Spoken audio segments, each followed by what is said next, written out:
بسم اللہ الرحمن الرحیم۔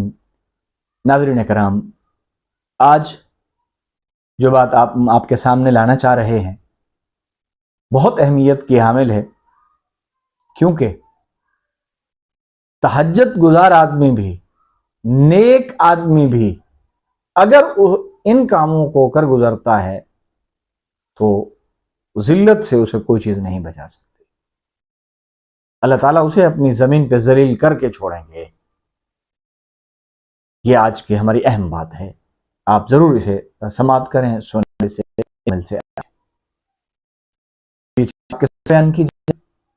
بات وہ اس چینل کو دیکھ رہے ہیں، پسند فرما ہیں اور شیئر کر رہے ہیں ہماری ویڈیوز کو، ہمارے پیغامات کو، اور اپنے دنیاوی اور دینی امور کو کومنٹس میں ہم سے پوچھ رہے ہیں، حوصلہ افزائی کرنے کا بے حد شکریہ۔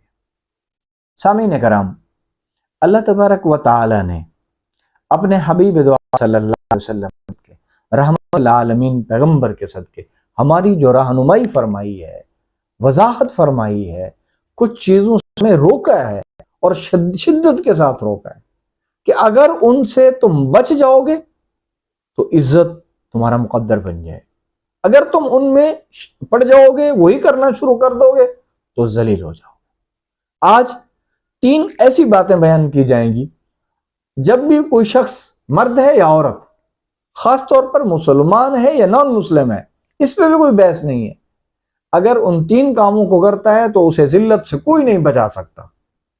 اور 3 کام ایسے ہیں، 3 باتیں ایسی ہیں، 3 عمل ایسے ہیں، اگر کوئی ان کو کرتا ہے تو کوئی ذات انہیں ذلیل نہیں کر سکتی۔ پہلی چیز جو ذلت کے اسباب میں بنیادی جس کا کردار ہے وہ جھوٹ ہے، جھوٹ بولنا ہے۔ جب بھی کوئی شخص مرد ہے یا عورت ہے، مسلمان ہے یا نان مسلم ہے، جب بھی وہ جھوٹ بولتا ہے، جھوٹ بولتی ہے، یا فرد ہے یا قوم ہے، تو ذلت سے اسے کوئی نہیں روک سکتا، وہ ذلیل ہو کر رہے گی۔ اور نمبر 2 ظلم ہے۔ ظلم پہ جب بھی کوئی فرد اترتا ہے، ظلم پہ جب بھی کوئی قوم اترتی ہے تو پھر ذلت اس کا مقدر بن جاتی ہے۔ اور نمبر 3 دھوکہ دینا۔ جب کوئی دھوکہ دیتا ہے، مرد ہے عورت، کوئی قوم اگر کسی کو دھوکہ دیتی ہے، مزاج بن جاتا ہے قوم کا دھوکہ دینے کا، تو پھر اسے ذلت سے کوئی نہیں روک سکتا، وہ ذلیل ہو کر رہے گی، اللہ کی قسم وہ ذلیل ہو کر رہے گی۔ اور اسی طرح عزت کے اسباب میں جو بیان کیا گیا، فرمایا سچ بولنا ہے۔ سچ جب بھی کوئی فرد بولتا ہے، کوئی قوم بولتی ہے، معاشرہ بولتا ہے، پھر یقیناً وہ عظمت کی طرف جا رہا ہے، وہ بلندیوں کو چھو رہا ہے۔ اور دوسری بات عدل ہے، انصاف ہے۔ جب بھی کوئی قوم یا فرد عدل، انصاف اس کا مزاج بن جاتا ہے، سچ کے ساتھ ساتھ انصاف بولنا اس کا مزاج بن جاتا ہے، انصاف کرنا اس کا مزاج بن جاتا ہے، عدل بولنا اس کا مزاج بن جاتا ہے، تو پھر وہ بھی عزت اللہ تعالیٰ اسے اس کا مقدر کر دیتے ہیں۔ اور بڑے وہ مسلمان ہے یا غیر مسلم ہے، اس سے کوئی بحث نہیں ہے۔ اور تیسری چیز دیانت داری ہے۔ جس میں بھی دیانت آ گئی، بدیانت نہیں ہے، وہ دیانت داری، دیانت جس قوم میں آ گئی، جس فرد میں آ گئے، وہ کیا ہے؟ وہ بھی عزت کے راستے پہ آ گیا، وہ بھی بلندیوں کو چھو گیا۔ ناظرین کرام، اللہ تبارک و تعالی نے اور ان کے رسول صلی اللہ علیہ وسلم نے ہمیں سمجھا دیا اپنے فرامین میں، اپنے احکامات میں، کہ جب بھی کوئی فرد، جب بھی کوئی قوم ان چیزوں پہ کے مطابق زندگی بسر کر رہا ہوگا تو پھر وہ خود دیکھ لے کہ میں کہاں ہوں اور ہم کس طرف جا رہے ہیں۔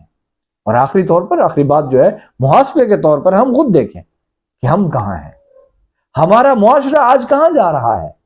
من حیث المعاشرہ، ہم سوسائٹی جو ہے، جو تھوڑے لوگ ہیں یا زیادہ لوگ ہیں اس سوسائٹی میں، اپنے گلی محلے میں کو دیکھ لیجئے، شہر کو دیکھ لیجئے، اور اپنے ملک کو دیکھ لیجئے، جہاں کہیں بھی ہم جاتے ہیں تو پھر کیا ہے، کیا صورتحال بنتی ہے۔ ہم جس طرف جا رہے ہوں گے پھر وہی چیز ہمارا مقدر بنے گی۔ اگر ہم نے پستی سے بچنا ہے، ذلت سے بچنا ہے، تو جھوٹ، ظلم، دھوکے کو چھوڑنا ہوگا۔